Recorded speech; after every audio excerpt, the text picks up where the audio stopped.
What's up fighters, and welcome to KO Academy's YouTube channel. In this video we are going deep on Kataguruma, and not just the throw itself, but the principles behind it that make it work in live situations. And whether you train Judo, BJJ, MMA or no-gi grappling, the concepts that we will walk you through today applies across all styles.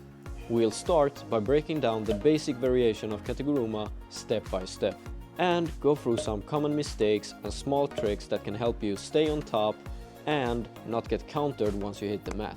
Then we are diving into two powerful variations of Kataguruma. We show you how to use them and how to set them up effectively. You will also see real fight footage where we use these setups, and we'll break down what most people miss in the moment, but that's what makes all the difference. So let's get started. I can't wait to help you turn Kataguruma into one of your most reliable weapons. Let's dive in. We will start with this classic variation of Kataguruma from both knees. We will break it down into three sections: how to break our opponent's balance, how to position ourselves under our opponent, and finally how to execute the throw, and that will then lead us into the variations we use in competitions. So before we even think about jumping down to our knees, first we need to break Uke's balance, and we do that by putting all of Uke's body weight onto one leg.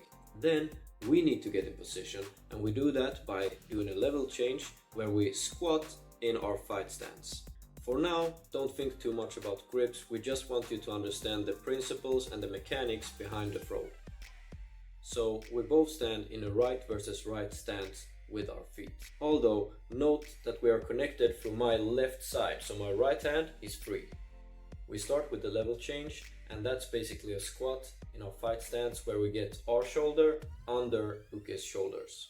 Now we start to pull Uke's body weight onto one leg. And you can really see it here where the weight is shifting over to the right side. So we level change, we break Uke's balance, and we do it in that order, and that's very important, and we will come back to that later, but just remember that you need to first level change and then do the breaking of the balance. But first we talk about our position. We want our head to go under Uke's arm, and we want our ear to Uke's ribcage, and we want our neck against Uke's armpit. So we really need to dive in there. Okay, so now to the tricky part. We need to get our head in there, but we also need to rotate 90 degrees at the same time as we slide down to our knees. And here is a great drill that you can do to get this part right. So start with one knee on the mat and then rotate into position, and then you increase the distance slowly and work your way up into your starting position. This really helps. Now to the last part. When you get in position, you really need to pull down to lock your and Uke's shoulders together. Here you can see it just in another angle. To throw Uke, just simply pull Uke downwards towards the mat and use your whole body to rotate Uke around your shoulders. And you can use the same drill as you did when you got into position. So start with one knee in the mat, but this time just add the throw in the end. And as soon as Uke hits the mat, start rotating towards Uke to get ready for side control. And when you get more and more comfortable doing this, you can start adding movement in the direction of the throw before shooting in, and you will end up with a throw looking similar to this one. It's time to go over some common mistakes, and this first mistake is the most common there is. It's when you face an opponent who have a stiff arm on you, and what you try to do is go full throttle in for your Kataguruma, but what happens is that you just go straight down to your knees and you don't really understand why. Now you need to remember what we talked about earlier about the order in which we do things. We really need to level change before we go in. As you can see here, I demonstrate with Clara. She has a straight arm, it's very strong. What I need to do is change the angle before I go in. That makes all Clara's power go away. So here you can see it when I drop down. So we do this new angle, we create that when we level change before we go in. Here you can see it close up. We go straight to the power first, doesn't work. We need to level change and then go in. And when we do that, that creates like a new angle on Clara's arm. It's more like this. making space for our head. The second mistake that is very common is that once we get down to our knees, we break our posture and we crumb our back. If our opponent sprawls, that will force us down to all fours. So what we need to do is to keep our core engaged, our back straight, and we need to apply force in the direction of the throw.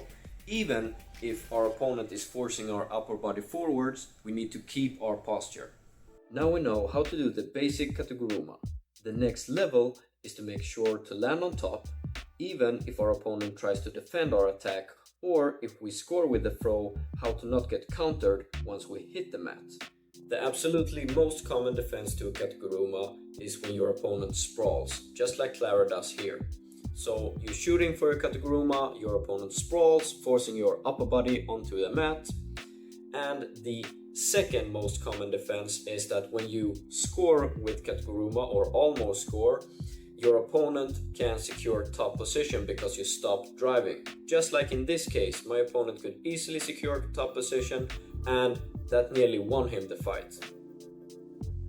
And now to fix this, this is my go-to move when my opponent sprawls, and the idea is to do it a bit faster than this so that you use the momentum that he or she creates when they sprawl to segue into this kind of a sideway roll where you roll around all the way to your stomach where you can secure side control. And I will walk you through it right here. So step number one is to keep your posture, keep your core engaged. You need your shoulder and Uke's shoulder to be locked together. And the next thing you will start doing is to roll sideways. And you can use your leg to like push you into the roll, and you want to roll all the way until your chest is pointing at the ceiling. When your chest points at the ceiling, you can release your opponent to spin around and secure top position. Here I demonstrated without Clara so that you can just focus on my roll. So first my shoulder goes in, second shoulder, all around, way around to my stomach, secure top position. And here you can see it with Clara, so the same motion all the way until our chest is pointing at the ceiling. And when the chest points at the ceiling, we release our hands so that we can grab onto our opponent's legs and secure top position, just like this. And here you will see it in another angle. We will dive just like this. Here you can see the rolling part. We put up the leg, push through, go all the way around to secure the legs, and now we have top position. And you can use this as a fake where you just shoot and go for the roll. And now we are ready for the fun stuff. We will walk you through two setups and show you how it's used in competition. And first up is a fake Kosoto Gake into the Kataguruma, and that's when we fight left versus right or right versus left. First thing you need to do is to grip with both hands on the same side, and that's both lapel and sleeve. The second thing is you need to move to the outside of Uke's lead leg. After that, you can attack with Kosoto Gari or Kosoto Gake, and when your opponent steps out, that's the moment you exploit to move in for your Kataguruma. Just like you can see here, go in, steps out, and now we are in position for our Kataguruma. And you can see here that we sit in a slightly different position than we did before. We sit with our legs in this Z position. Here you can see it from another angle, just like this. And from there, we drive the Kataguruma all the way around using the principles that we used earlier. And here, this is what it would look like in a sparring session in Randori or in competition. Just like this. We'll take another look at it. Here we are, grip fighting, the fake, closing the gap and driving it all the way around, just like before. And if your opponent do not move their leg, you just keep on driving forwards, because that will force your opponent to like step around and be in a perfect position for you to throw. Here we just show you what will happen to Uke when we do this. So here, now we start driving forwards, Uke does not move the leg, then they will be forced to spin around and be in a perfect position for you to throw. Now we are gonna have a look at a few competition examples when I use this setup so that you can see what it would look like in a real fight. We will have a look at this sequence that we saw right here one more time, but we will slow it down a bit. So here we are grip fighting, both of us trying to establish something, and right here you can see that I grip with both hands on the same side. I go in for the fake, I shoot into the gap, and I drive the Kataguruma all the way around to score ippon in this case. And now I want to show you a few more competition examples so that you understand that there is not one solution that fits every problem. You can't rely on that this will happen every time. Like in this case, we just stood up, or in this case, when I drove the Kataguruma, I didn't end up in side control, but I still ended up with a score. Or in this case, where I really have to improvise, I had to adapt, but I relied on the principles that we talked about earlier in this video to still come out with a score. We are now moving on to setup number 2, Kouchi Gari to Kataguruma. This setup can be done in 2 different variations, and they are very similar to each other, and they both start in the same way. And that's by programming our opponent. And we program our opponent by doing a foot sweep to the inside of their leg, a Kouchi Gari. So we step in front of our opponent and then we do a foot sweep to the inside of their leg. That's step number 1.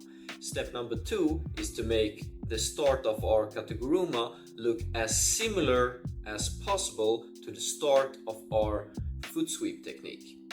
So just like you can see here, we first program by a foot sweep, then the start of the Kataguruma is as similar as we can get it to the foot sweep technique.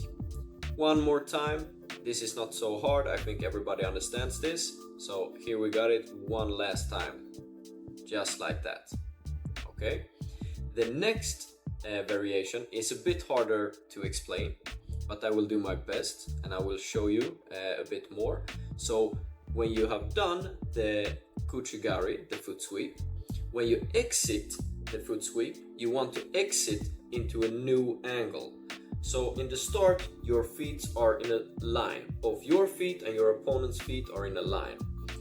And after the foot sweep, you want to create a new line 90 degrees from where you started. We have a look at it one more time right here. So first off, we enter our foot sweep and we exit into a new angle. What this does is it will cause our opponent to, he or she would like to regain the original position of our feet. And when they try to regain their position, they will move in the direction of the throw. That helps us when we are going to execute the Kataguruma. And now we're gonna have a look at another competition example where I use this setup, and just as the last time, we are starting with it in full speed so that you can see what it looks like in a fight, but we will slow it down. So here we start off with a foot sweep, we exit into an angle, our opponent tries to regain the original position, and that's when we shoot in for the Kataguruma and we drive it all the way around using the principles that we walked you through earlier in this video. Here we see it one more time, foot sweep, exit into an angle, our opponent reacts, we shoot in for the Kataguruma, drive it all the way around, and well, I didn't end up in side control in this case, but that's my main goal, that's what I aim for, just as we walked you through earlier in this video.